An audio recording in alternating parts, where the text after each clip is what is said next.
gente tinha concluído aqui, né? Começando a falar da segunda parte do edital, ou seja, o corpo do edital. Então a gente falou do preâmbulo, aquela capinha que vem na frente do edital, nome do órgão, modalidade, número sequencial no ano, tipo da licitação, informações de como retirar o edital, informações de como esclarecer suas dúvidas, prazo para impugnação do edital. Tudo isso ali no preâmbulo, na capa do edital. Então, a gente agora vira a capa do edital e entramos no corpo do edital. Quais são as informações que a gente precisa ter no edital? Menção de que a licitação é regida por esta lei e legislação nacional sobre normas gerais de licitação em vigor. Então, a gente tem que indicar na licitação, pessoal, lá no corpo do edital, quais são as regras que nós estamos seguindo, né, para levar adiante aquela contratação, aquela licitação e a futura contratação. Então, se a gente... Lembra que eu falei ontem para vocês que nós temos algumas leis que não são leis obrigatórias. As leis estaduais, por exemplo, não são obrigatórias. Lembra que eu falei do credenciamento ontem? Você vai fazer um edital de credenciamento. Você pode muito bem, no seu edital, invocar as normas da Lei 15.608, que não são obrigatórias, por voluntariedade do próprio município. Porque ao aquele edital ser assinado, essas normas são incorporadas àquela contratação. Ok? Então isso é possível, a gente pode fazer isso. Tá? Só que a gente tem que indicar no corpo do edital quais são as leis, quais são os decretos que nós estamos invocando, que nós estamos trazendo para reger as relações ali estabelecidas. Ok? Quando a gente também faz a importação dessas regras, que não são do nosso âmbito federativo, a gente também tem que tomar um cuidadinho de colocar assim, esta licitação e futuro contrato serão regidas também pelas leis 15.608 do Estado do Paraná, naquilo que couber. É bom colocar essa expressão, porque nem tudo vai se aplicar, né, ao município. Tá bom? Vamos lá. Instruções para impugnação do edital. Então a gente colocou o prazo de impugnação lá no preâmbulo e no corpo aqui a gente coloca as instruções, como a pessoa faz para impugnar o edital. O objeto da licitação em descrição sucinta e clara, ou seja, a especificação do objeto, também corpo do edital.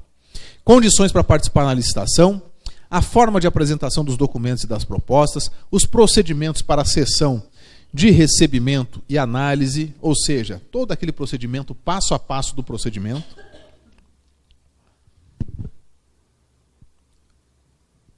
O critério para julgamento com disposições claras e parâmetros objetivos.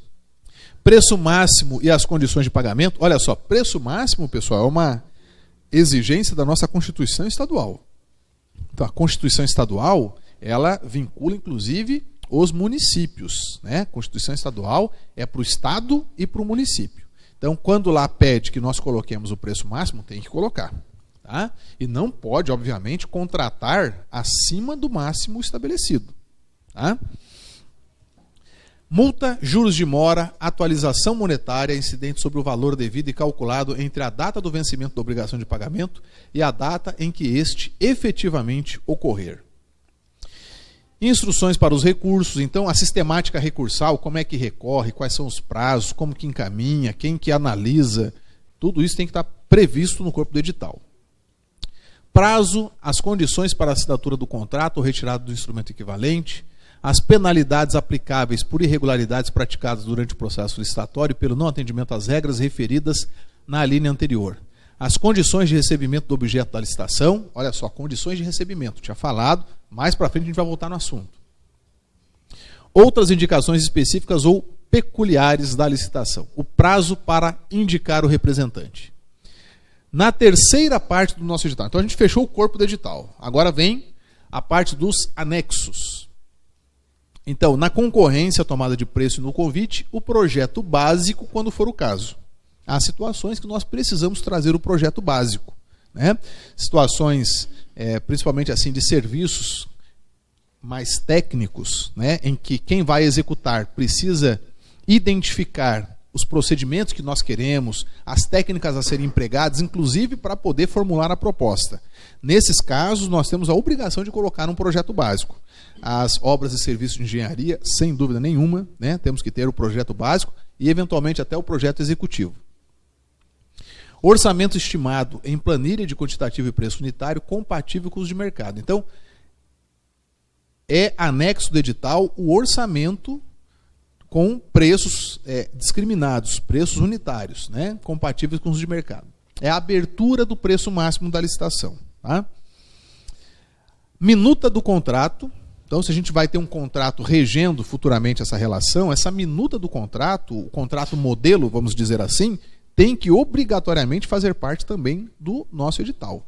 Porque o contrato impõe uma série de obrigações, obrigações que têm reflexo pecuniário, em valor, né, na proposta a ser apresentada. Então, quem vai formular a proposta tem que ter assim, todas as informações para formular a sua proposta dentro de uma realidade. Senão, a gente não coloca, depois exige, a empresa não dá conta com aquele valor que ela se comprometeu a atender às nossas exigências. Né? Nós nem podemos fazer isso, exigir aquilo que não estava originariamente previsto no instrumento convocatório.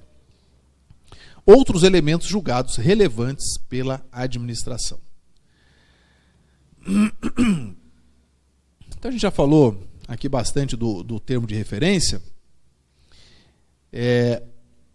Só para a gente concluir aqui, eu vou dizer o seguinte aqui a respeito, né? No final, quando a gente tiver elaborado o termo de referência, a gente tem que então ter as seguintes informações levantadas, né?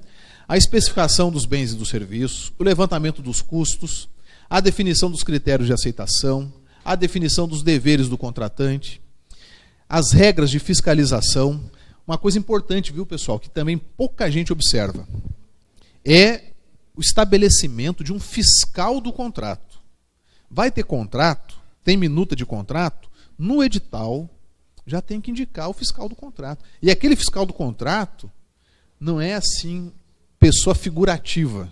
Ah, não, só para cumprir aqui uma formalidade, vamos ter aqui um fiscal do contrato. Não, o fiscal do contrato é a pessoa que tem que ter um livro diário de acompanhamento da contratação.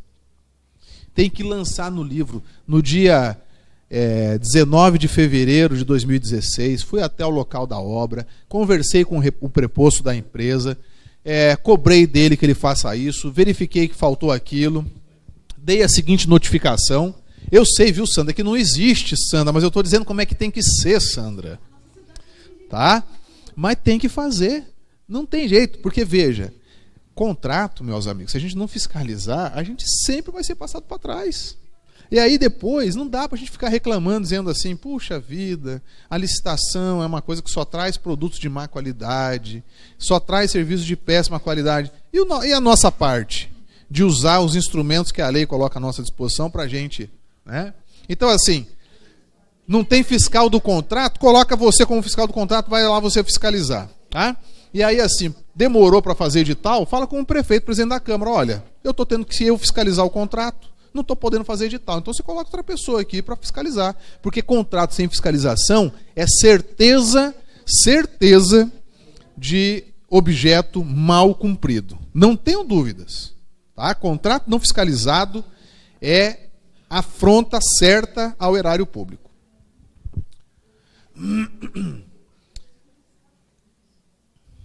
Muito bem. Pessoal, uma outra coisa importante aqui é a justificativa da contratação. Quando a gente coloca a máquina administrativa para rodar e fazer uma licitação, lembram outro do exemplo do meu amigo aqui que ganha 15 mil reais por mês para fazer o edital de licitação? Né? O tempo dele gasto em elaborar o edital de licitação é um tempo importante, precioso, que é inclusive quantificado por preço, por valor a ser recebido, né, no final do mês por ele. Custa aos cofres públicos. Então, para a gente levar adiante uma licitação, tem que ter uma justificativa para a licitação acontecer. Tem que se demonstrar a necessidade, tem que se demonstrar a pertinência, inclusive não do objeto só, mas também do momento de se fazer. Demonstrar que aquele valor é compatível, enfim, tem uma série de informações que nós temos que trazer na justificativa da contratação. Meus amigos, chegamos aqui no momento podemos dizer assim, do mais importante momento do nosso painel, que é a especificação dos bens e serviços. Gente, se eu não especificar direito o que eu estou querendo comprar, o que eu estou querendo adquirir, se eu especifico direito, às vezes já é difícil de obter aquilo que a gente está querendo, que dirá se eu sou descuidado aqui e especifico de qualquer forma? Tá? Então, eu tenho que especificar de forma correta, completa. A lei fala lá de forma sucinta e clara. Esse sucinto aí não pode ser assim, resumido a ponto da gente não dar a entender aquilo que a gente está querendo. Pelo contrário. O sucinto e claro é a gente estabelecer assim, uma clareza na explicação, na especificação, mas demonstrar sim o que a gente está precisando. Então, a definição do objeto ela tem que ser a mais completa possível. Agora, tem um detalhe importante aí. Um detalhe importante. A gente não pode assim nem ir ao 8 nem ao 80. Porque também, nesse afã, nesse interesse de especificar demais, está sujeito a gente falar demais mesmo e restringir o objeto da contratação para uma determinada marca, um determinado fornecedor. Né? E aí podem nos acusar de estarmos direcionando a licitação. Né? O que não é uma situação agradável e, de fato, não podemos permitir que isso aconteça. Tá? Então, no momento de especificar, para especificar, a gente tem que conhecer o que está especificando. Então, se você não conhece o que você está especificando, vai procurar quem conheça e se oriente com ele.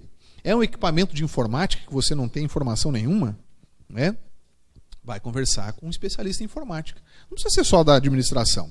Tem um primo teu lá que trabalha com informática há muito tempo. Pega lá um domingo à tarde, dá um almoço para ele na tua casa, depois concluído o almoço, dá uma sobremesa gostosa.